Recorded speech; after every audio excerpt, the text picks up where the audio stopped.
All right, Shalom. I want to start by giving our praises, honor, and glory unto Yahweh, Bahashem, Yahweh Shai, Bahashem, Rachak Wadash. Double honors to the apostles and the elders of Great Millstone who teach and rule well, and also to their elders, the men that taught them. I pray the Lord have peace, blessings, and mercy upon the households of the hopeful elect. This is the brother Shema One from the Great Millstone Houston Church.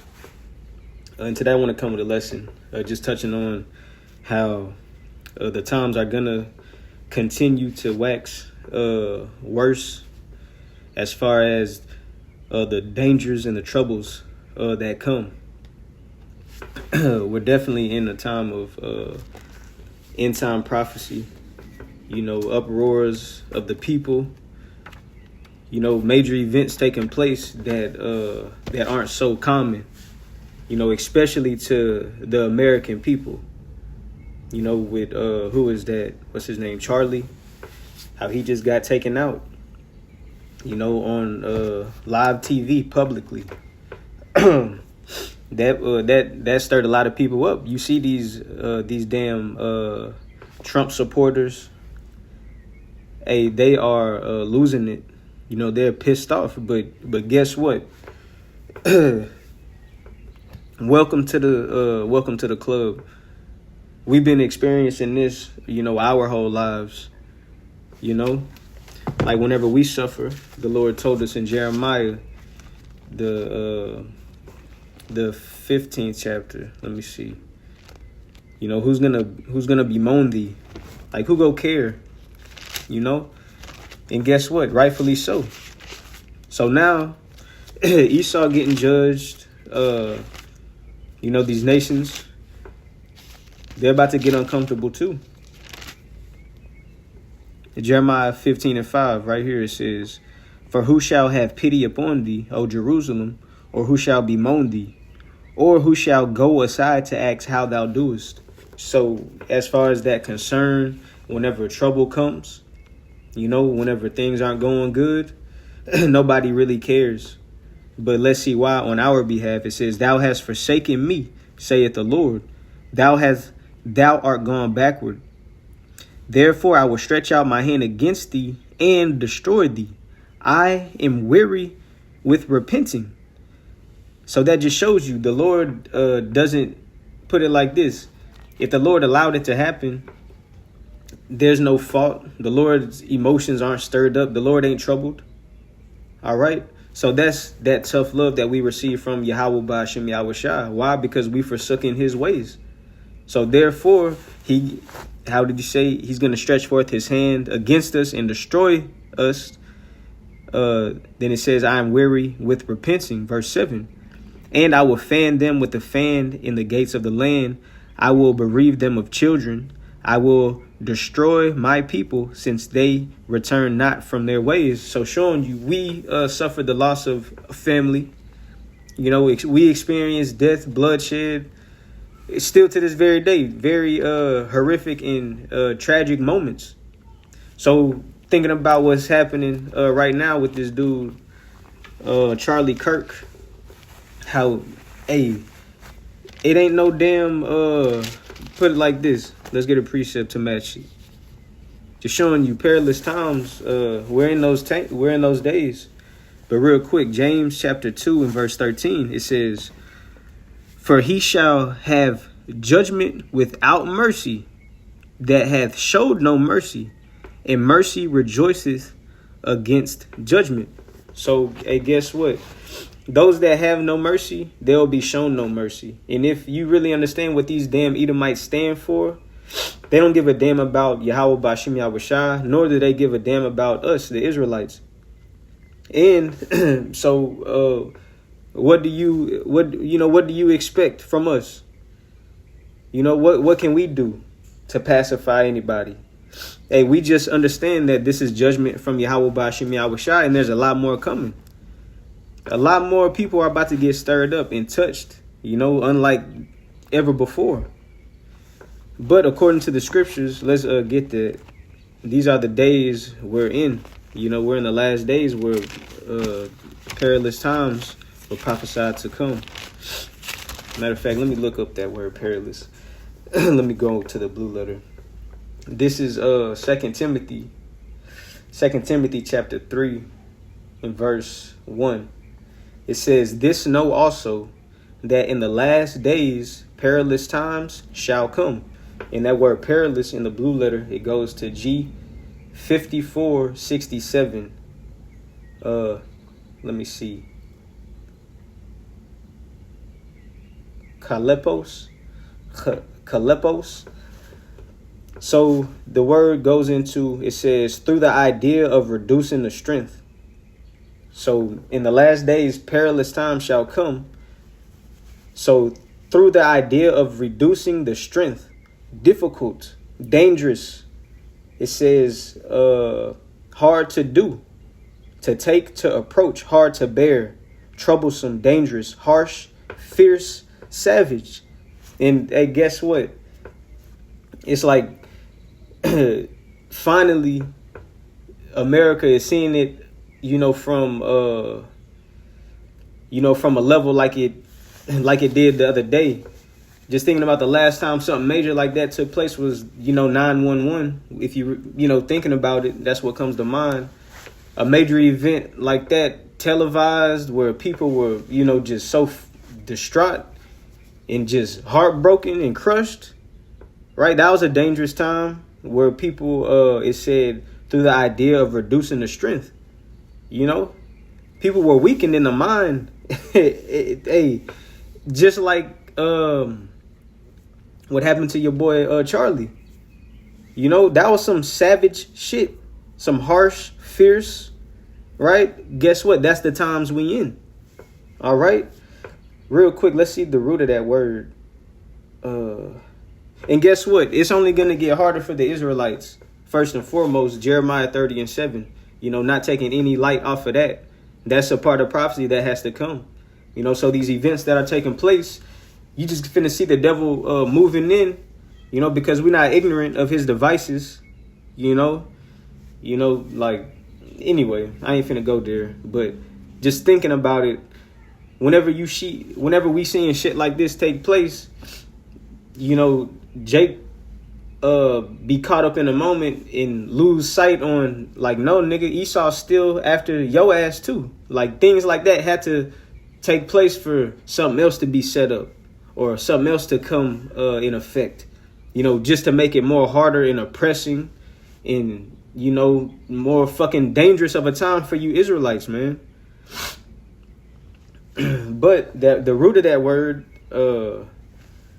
it says G 5465, kaleo, and it says to lower,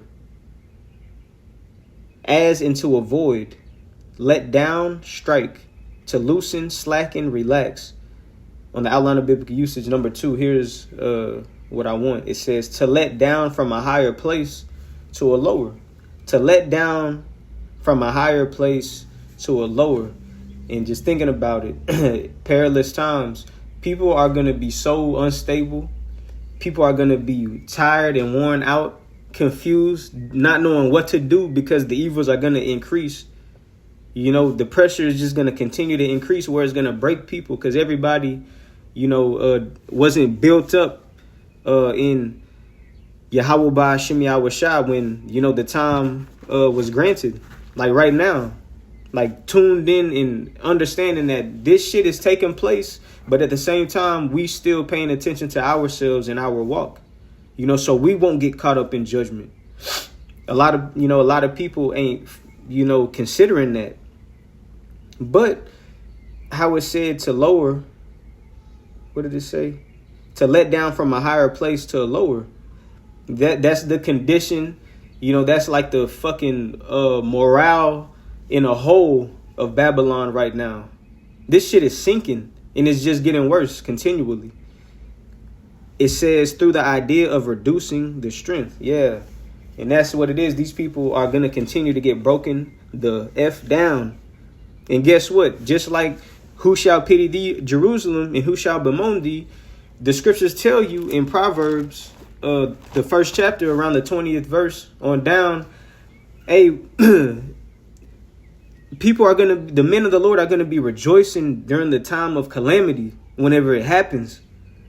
You know, that's the thing. There's light at the end of the tunnel of our faith, man. Now niggas are about to see what the Lord meant whenever. Hold up, let's get it. Second Ezra. I'm there right now. This real quick. Second Ezra chapter 9 in verse. Second Ezra chapter 9. Damn. Ooh. All right, let's just start at 7. Then I'll jump up. It says, "And everyone that shall be saved and shall be able to escape by his works and by faith, whereby ye have believed." A lot of people don't believe in Yahweh Ba'ashem Yahushua, nor take the time to seek Yahweh Ba'ashem Yahushua, you know, nor have works to match faith. Without faith, you ain't gonna have works. All right. Then it says, "They shall be saved, whereby ye have believed." Verse 8, it says, hold up, let me read it through. It says, "And everyone that shall be saved and shall be able to escape by his works and by faith, whereby ye have believed, shall be preserved from the said perils," perilous times, from the said perils, dangers, a time where people are going to be weakened, you know, brought lower, a furious, a savage time. It says, "shall be preserved from the said perils, and shall see my salvation in my land." Salvation is amongst the Israelites. All right. It says, "And within my borders, for I have sanctified them," the people, "for me from the beginning." Speaking about the elect. Verse 9, it says, "Then shall they be in pitiful case." Here's the point. "Then shall they be in pitiful case, which now have abused my ways, and they that have cast them away despitefully shall dwell in torments." See, this is just a recompense. And guess what? Israel, including other nations, they about to get a taste of this. The Israelites, Jeremiah 30:7. Lord willing, we endure those times, and the Lord has mercy on us like he says he will. You know, but he shall be saved out of it. You know, speaking about the Lord's elect, hopefully, you know, that's us, man. But it says, continuing on, it says, "For such as in their life have received the benefits and have not known me, and they that have loathed my law while they yet had liberty, and when as yet place of repentance was open unto them, understood not, but despised it, the same must know it after death by pain." And this is the time of judgment. All of the evil and wicked shit and, you know, coming up against Yahweh Ba'ashem Yahushua, while you received benefits, while you kept eating on a daily, you had a roof over your head, you had clothes on your back. Though life was hard, but the little benefits here and there, you know, a time is coming where the accountability is going to come of the wickedness and the rebellious ways and despising, you know, your power.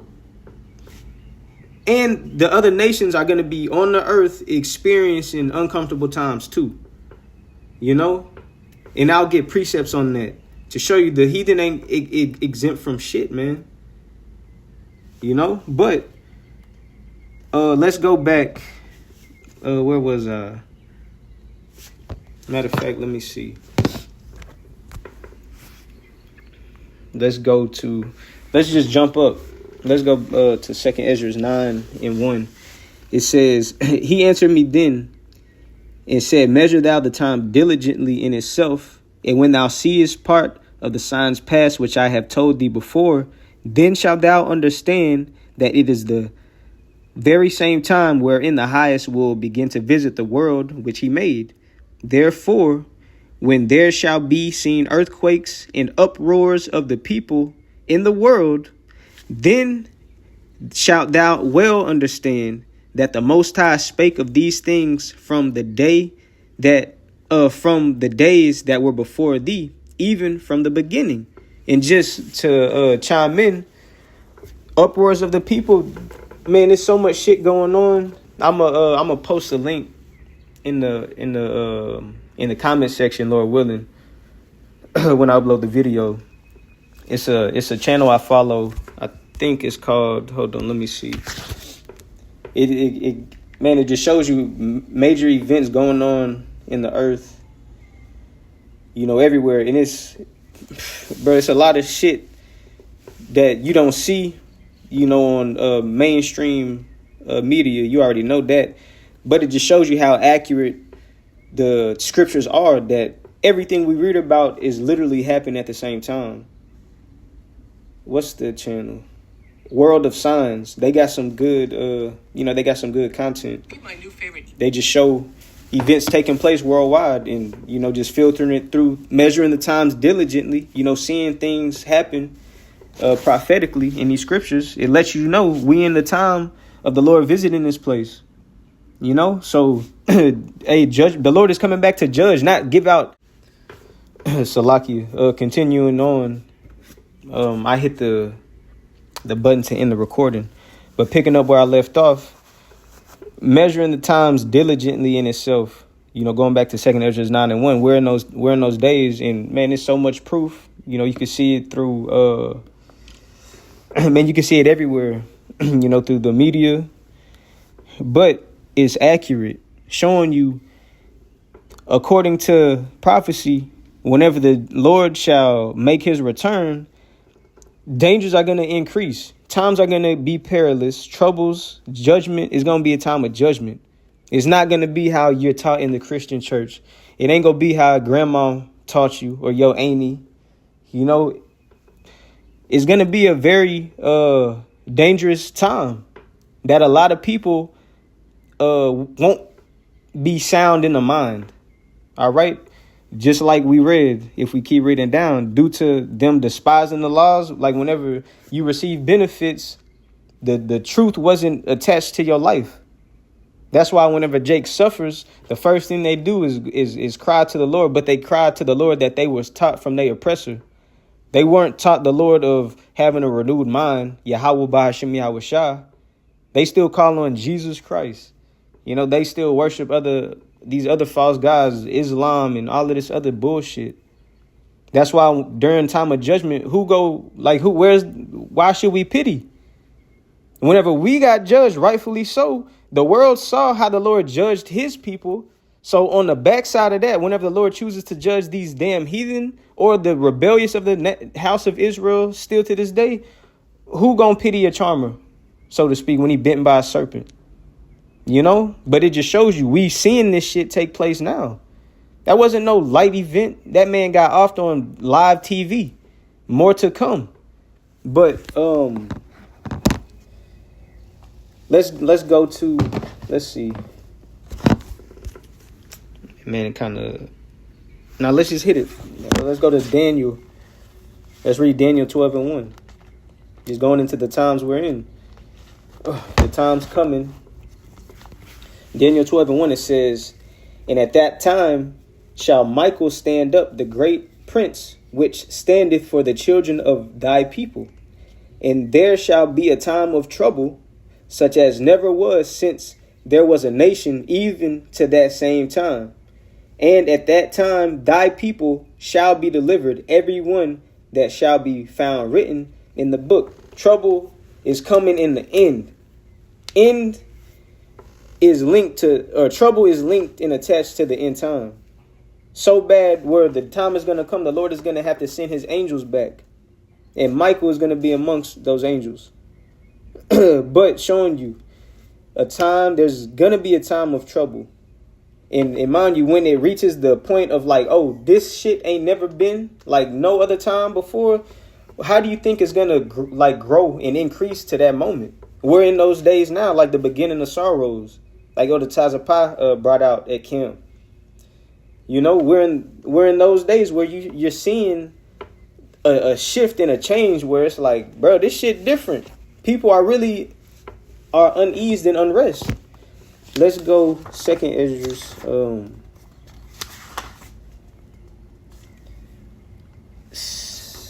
Second Esdras. Hold on.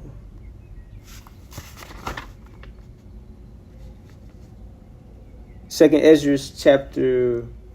Damn. Hold on. I know it says on all the earth. 16. Okay, Second Esdras chapter 16 and verse 37.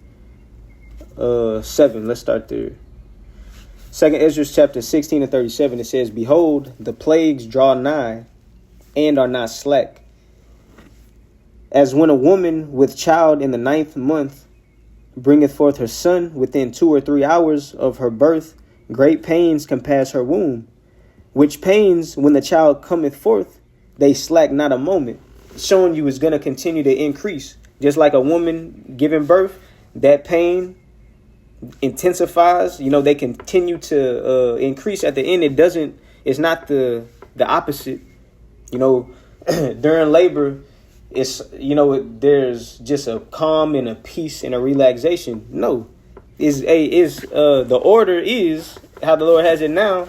Women go feel that pain. Women are going to suffer during birth and experience pains. And it ain't no turning it away. Just like the plagues are upon the earth. That's how it is. You can't do nothing to stop it. It's a part of prophecy.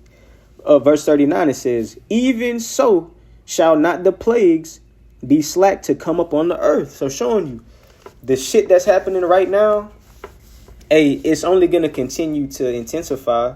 And it ain't no such thing as like a little major, minute event, insignificant. No, it's all a part of the buildup. It says, "Even so shall not the plagues be slack to come upon the earth, and the world shall mourn, and sorrows shall come upon it on every side." And everybody is included in that, But the difference is the Lord has it set up. If you read the next verse, it says, "Oh, my people, the Israelites, hear my word, make you ready to the battle. And in those evils be even as pilgrims upon the earth." So the evils are going to be present. We're going to be amongst these evil times, being in dangerous time or bad times. But there's mercy for the Israelites who take heed. The Lord is going to have mercy. Being a pilgrim upon the earth, not being attached nor consumed in this place. This shit is going down. It's best you spiritually, mentally depart from this thing. Because look what's coming. Let's jump up a little bit. Second Esdras chapter 16 and verse 18. It says, "The beginning of sorrows and great mournings, the beginning of famine and great death, the beginning of wars, and the powers shall stand in fear, the beginning of evils. What shall I do when these evils shall come?" Now, let me read the next verse. It says, "Behold, famine and plague, tribulation and anguish are sent as scourges for amendment." So showing you these things have to take place, bro. Cause and effect. You reap what you sow. The Lord is sending these things and you can't turn them back. And it's going to be, like reading Lamentations whenever the Israelites were in calamities like this, in the tribulation, suffering those scourges for amendment, how the Lord said it was going to happen. It was graphic. It was horrific. So the time's coming is finna be worse. It is finna be worse. We need the Lord to make it through. That's where our faith lies. Let's go to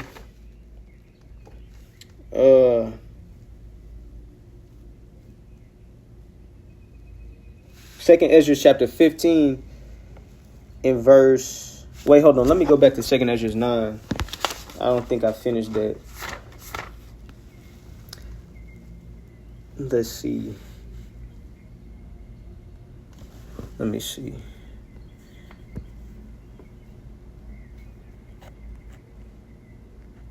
All right, let's go. And that's cool. Let's see. Let's go to Lamentations. No, matter of fact, let's go to let's get Ezekiel 35. There we go. That's what it was. Ezekiel 35, real quick. Ezekiel 35 and 5. It says, because thou hast had a perpetual hatred, and hath shed the blood of the children of Israel by the force of the sword in the time of their calamity, right?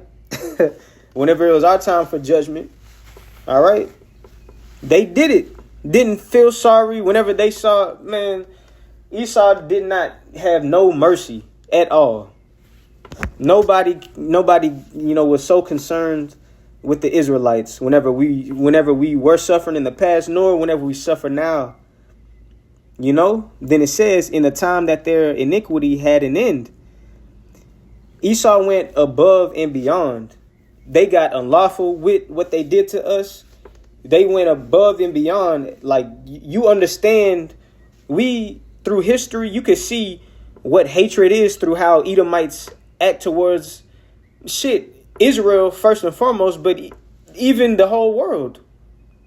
Esau can't even be good unto himself. And man, we're seeing this shit unfold, and it's beautiful because this shit is breaking. That's just an evident token of, oh, this shit is almost over with, man.